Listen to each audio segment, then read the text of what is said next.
통계청에 따르면 우리나라 반려동물 양육 가구는 약 312.9만 가구로 전체 가구의 15% 정도가 반려동물을 키우고 있는 것으로 조사됐습니다. 2021년 기준 한 가구당 평균 가구원 수는 2.3명이니까 우리나라 국민 약 719만 명이 반려동물을 키우고 있다고 보시면 되겠죠. 이처럼 반려동물 양육 인구 수만 봐도 우리나라 반려동물 시장의 파이가 굉장히 크다는 걸 알 수 있어요. 그리고 현재 1인 가구의 증가로 반려동물을 키우는 인구가 꾸준히 늘고 있기 때문에 반려동물 시장은 앞으로도 더욱 커질 것으로 보입니다. 그런데 반려동물 시장이 크다고 여겨지는 진짜 이유는 따로 있어요. 그건 바로 반려동물을 키우고 계신 대부분의 분들이 반려동물을 본인의 가족이자 자식이라고 생각하면서 부모의 마음으로 키우고 있다는 겁니다. 그 말은 즉 나에 대한 소비는 조금 줄일지언정 반려동물에게는 더 좋은 것을 주고 싶어하는 심리가 기저에 깔려 있다는 거죠. 그렇기 때문에 반려동물과 관련된 제품들은 반려동물들을 키우는 주인들의 감수성을 살짝만 건드려주면 정말 불티나게 팔립니다. 이게 반려동물 시장이 노다지라고 불리는 진짜 이유예요. 그렇다면 당연히 그런 주인들의 마음을 악용해서 허위 광고로 제품을 파는 기업들이 존재하겠죠. 그리고 너무나 당연하게도 그런 허위 광고 기업들 사이에는 2359가 포함되어 있었습니다. 그래서 오늘은 2359 때 다뤘던 8가지 법인 중에 어떤 법인에서 무슨 브랜드를 만들어 반려동물 제품을 허위 광고로 팔고 있었는지, 그리고 그게 왜 허위 광고인지, 마지막으로 2359의 다른 허위 광고 브랜드는 어떤 브랜드들이 있는지 알려드리도록 하겠습니다. 먼저 2359 때 말씀드렸던 8개의 법인에서 반려동물 관련 제품을 팔고 있는 건 2359의 푼푼, 아이리스 브라이트의 에이플 퍼피, 프렌냐, 올릿의 코코다운, 바이트랩의 보오리가 있어요. 일단 이 5개 브랜드 모두 비슷한 제품군들을 판매하고 있고 각자 집행하고 있는 허위 광고의 방식도 큰 차이가 없기 때문에 대표적으로 바이트랩의 보오리 광고 영상을 보면서 허위 광고에 대한 팩트 체크를 해보도록 하겠습니다. 자, 그럼 보오리의 광고 영상부터 짧게 보고 갈게요. 강아지가 물 마시고 기침하면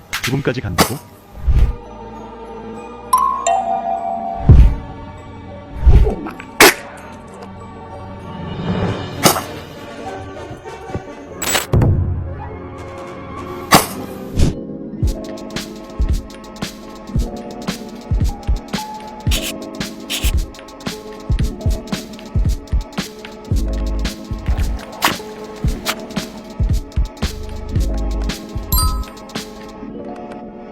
자, 일단 이 영상을 보면 강아지가 심하게 기침을 하거나 고통스러워하며 발작을 일으키거나 처참하게 죽어있는 영상을 인터넷 아무데서나 가져와서 영상 앞쪽에 깔아놓고 있는 걸 볼 수 있습니다. 자극적인 장면을 통해 광고 시청 지속률을 늘리면서 동시에 견주들의 감수성을 건드리기 위한 장치죠. 여기까지는 마케팅의 일환이라고 볼 수 있지만 문제는 광고 내용입니다. 광고 내용의 흐름을 정리해보면 물을 먹고 기침을 하는 강아지는 죽을 수도 있는데 그 이유는 췌장염 때문이고 바이탈큐 뉴트리냠염을 먹이면 췌장염이 없어진다는 거죠. 과연 이 광고 내용이 사실일까요? 광고 영상 속에서는 바이탈큐의 핵심 성분인 브로멜라인이 기관지 협착의 원인인 기관지 염증을 제거해준다고 하고 있는 걸 볼 수 있죠. 이 말이 사실인지 알아보기 위해서는 일단 기관지 협착증이 무엇인지부터 알아봐야 합니다. 기관지 협착증은 쉽게 말해 기관지가 동그란 형태를 유지할 수 있게끔 지지해주는 연골이 약해지면서 기관지 내부 공간이 좁아지는 질병이에요. 그렇기 때문에 기관지 협착증에 걸리면 정상적인 호흡이 어려워지고 가래가 끼는 등 목에 불편감이 생기기 때문에 대표적인 증상으로 구스 사운드라고 해서 거리는 거위 울음소리와 유사한 기침을 하게 됩니다. 이때 기침이 심해지면 구토로 이어지기도 하고 호흡곤란까지 일어나기도 해요. 그렇다면 기관지 협착증이 발생하는 이유는 뭐냐? 수의사와 수의대 학생들도 많이 보는 스몰 애니멀 썰저리를 보면 기관지 협착의 정확한 원인은 아직 밝혀지지 않았으며 유전적 요인, 영양적 요인, 알러지, 호흡기 질병, 연골의 퇴행성 변화 등 수많은 요인이 있는 것으로 추측된다고 나와 있습니다. 그 말은 즉 기관지 협착증의 원인은 명확하게 어떤 것이다 라고 말할 수가 없는 상태라는 거죠. 여기까지만 봐도 바이탈큐 광고에 나온 이 문구는 허위 과대 광고일 확률이 높아 보이죠. 자, 그럼 여기서 다른 논문도 한번 살펴보도록 하겠습니다. 이 논문의 초록을 보면 기관협착과 기도협착은 중년에서 노령견한테 나타나는 만성기침의 흔한 원인이라고 하면서 호흡기와 관련된 연골의 약화는 기도의 좁아짐, 자극, 염증, 기도 폐색 등 2차적인 영향을 초래한다고 말하고 있습니다. 그 말은 즉 기관지협착증이 발생하는 건 호흡기 연골의 약화가 1차적인 요인이고 이 1차적인 요인에 의해서 후수라는 2차적인 문제가 생긴다는 거죠. 그렇기 때문에 바이탈큐 광고에서 말하고 있는 기관지염증은 기관지협착증의 근본적인 원인이라고 할 수가 없습니다. 그렇다면 100번 양보해서 바이탈큐 광고에서 말하고 있는 기관지염증이 기관지협착증의 주된 원인이라고 쳤을 때 이미 약해진 호흡기 연골과 좁아진 기관이 염증 치료만으로 다시 개선될 수가 있을까요? 자, 그럼 지금부터는 보오리가 제시하고 있는 브로멜라인이 무슨 성분인지, 그리고 이 브로멜라인 성분이 좁아진 기관을 다시 넓어지게 할 수 있긴 한 건지 상세하게 알아보도록 하겠습니다. 바이탈큐 뉴트리냠양 상세 페이지를 보면 브로멜라인에 대한 설명으로 당당하게 논문 한 장을 게시해놓은 걸 볼 수 있어요. 자, 그래서 이 논문이 무슨 논문인지 들여다봤습니다. 일단 초록 첫 줄을 보면 브로멜라인은 파인애플에 함유된 단백질 분해 효소라고 나와 있는 걸 볼 수 있어요. 자, 여기서 중요한 건 효소라는 개념입니다. 효소는 그 효과의 진위 여부와 별개로 기능성 원료로 인증을 받기가 굉장히 힘든 것 중 하나예요. 그 이유는 바로 활성화 조건 때문입니다. 각각의 효소는 효소는 특정 온도와 특정 산성도 조건이 동시에 충족돼야만 활성화가 되고, 그렇게 활성화가 돼야지만 효과를 볼 가능성이 조금이나마 생깁니다. 그런데 인간과 동물의 몸은 온도와 산성도가 정해져 있고 항상성을 유지하는 구조로 이루어져 있기 때문에 효소의 활성화 조건에 맞는 온도와 산성도를 충족시키는 게 불가능에 가까워요. 그런 와중에 바이탈큐 뉴트리냠냠 상세 페이지에 걸려있는 논문에 따르면 의료 및 식품 산업의 경우 줄기에서 추출된 브로멜라인인 SBM만을 사용하는데 SBM 활성화 조건의 산성도는 pH 6에서 7, 온도는 50에서 60도라고 나와 있는 걸 볼 수 있습니다. 그 말은 즉 의료 및 식품 산업에서 사용되는 SBM은 인간과 동물의 몸속에서 활성화시킬 수 있는 방법이 개발되지 않는 한 그 성분의 효능과는 별개로 효과를 볼 가능성이 제로에 가깝다는 거죠. 그리고 이 논문의 결론 부분에서도 단백질 분해 요소는 높은 산도, 화학물질, 온도 등에 굉장히 민감하게 반응하기 때문에 체내로 들어가게 됐을 때 이점이 제한될 수 있어서 브로멜라인의 안정성 문제를 해결해야 된다고 말하고 있어요. 그런데 보오리에서는 이런 논문을 상세 페이지에 걸어놓고 브로멜라인이 염증을 배출시켜서 뭐 어쩌고 저쩌고 이러고 있었던 겁니다. 답도 없죠. 자, 그렇다면 효소의 활성화 조건과는 별개로 브로멜라인의 효과 자체는 어느 정도로 입증된 상태일까요? 보오리가 상세 페이지에 인용한 부분을 보면 브로멜라인은 만성 비부비동염 치료에 있어서 매력적인 후보로 간주된다. 브로멜라인은 비염과 점액 분비 시 발생하는 염증 유발 물질의 분비를 감소시키고 배출을 돕는 것으로 알려져 있다 라고 명시돼 있습니다. 그런데 여기서는 이 전체 내용이 중요한 게 아니에요. 각 문장 뒤에 있는 175번, 176번, 45번, 174번 이 참고문헌들의 논문을 상세히 들여다보는 게 더 중요합니다. 먼저 175번 참고문헌부터 봐볼게요. 이 논문에서는 자신들이 검토한 대체 치료법들이 아직은 임상적 증거가 부족하다고 말하면서 브로멜라인의 경우에도 임상 연구가 있긴 하지만 치료법으로 추천되기 위해서는 더 높은 수준의 증거가 필요하다고 말하고 있습니다. 다음으로 176번 참고문헌도 봐볼게요. 이 논문의 결론 부분에서는 어떤 약초든 비부비동염에 도움이 된다는 건 제한적 증거라고 말하고 있습니다. 다음으로 45번 참고문헌도 봐볼게요. 이 논문에서는 브로멜라인의 효과작용 메커니즘이 아직은 제대로 밝혀지지 않았다고 지적하고 있습니다. 마지막으로 174번 참고문헌도 봐볼게요. 이 논문에서는 1967년 그리고 2005년에 시행됐던 연구를 통해서 브로멜라인이 축농증 환자의 코 점막 염증 회복에 효과를 보이긴 했지만 가장 좋은 치료법은 가정 환경의 곰팡이와 박테리아를 감소시키고 음식이나 생활 방식에 주의를 기울이는 것이라고 하고 있습니다. 이처럼 보오리에서 상세 페이지에 걸어놓은 이 논문은 브로멜라인의 효과가 아직 입증되지 않았다는 논문이에요. 아마 자기들도 이 논문이 뭔지 모른 채로 막 가져다 걸어놨을 겁니다. 이게 허위 광고 기업들이 장사를 하는 방식이에요. 자, 이제 보오리가 어떤 브랜드인지 확실하게 아시겠죠? 그러니까 더 이상 얘네들한테 속지 마세요. 자, 그럼 보오리의 허위 광고 팩트 체크는 여기까지만 하고 현직 약사라는 사람이 출연하는 광고 영상 한 편만 더 보고 가겠습니다. 이 정도 성분의 반려견 영양제는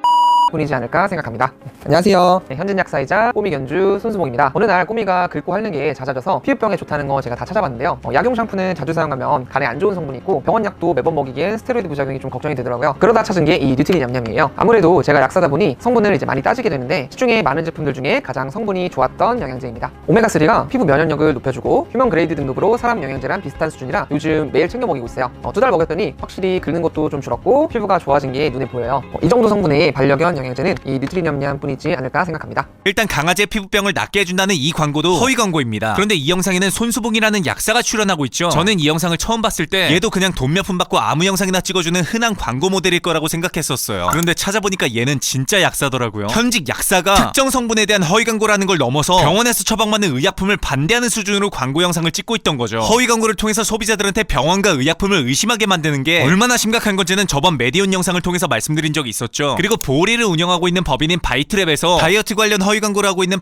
파인플로우라는 브랜드가 따로 있는데 손수봉은 이 브랜드에서도 광고 모델로 활동하고 있어요. 그래서 보오리와는 별개로 손수봉을 대한약사회에 고발한 뒤에 어떻게 조치되는지 지켜보려고 합니다. 손수봉씨, 바이트랩에서 얼마를 받았는지 모르겠는데 약사라는 신분을 팔면서 허위 광고를 한 책임은 알아서 지세요. 저희 팀이 자료 조사를 하면서 파악한 악질 브랜드들은 여기까지지만 당연하게도 이보다 훨씬 더 많은 브랜드들이 허위 광고를 하고 있을 거예요. 그러니까 먹으면 치석이 치료된다, 먹으면 췌장염이 치료된다, 먹으면 쓸개골 탈구가 치료된다, 먹으면 백내장이 치료된다 등등 온라인에서 의학적 치료 효과가 있다는 듯이 제품을 팔고 있는 기업이 보인다면 쓱 다 믿고 하시길 바랍니다. 오늘 영상은 여기까지고요. 이상 호갱구조대의 김호갱이었습니다.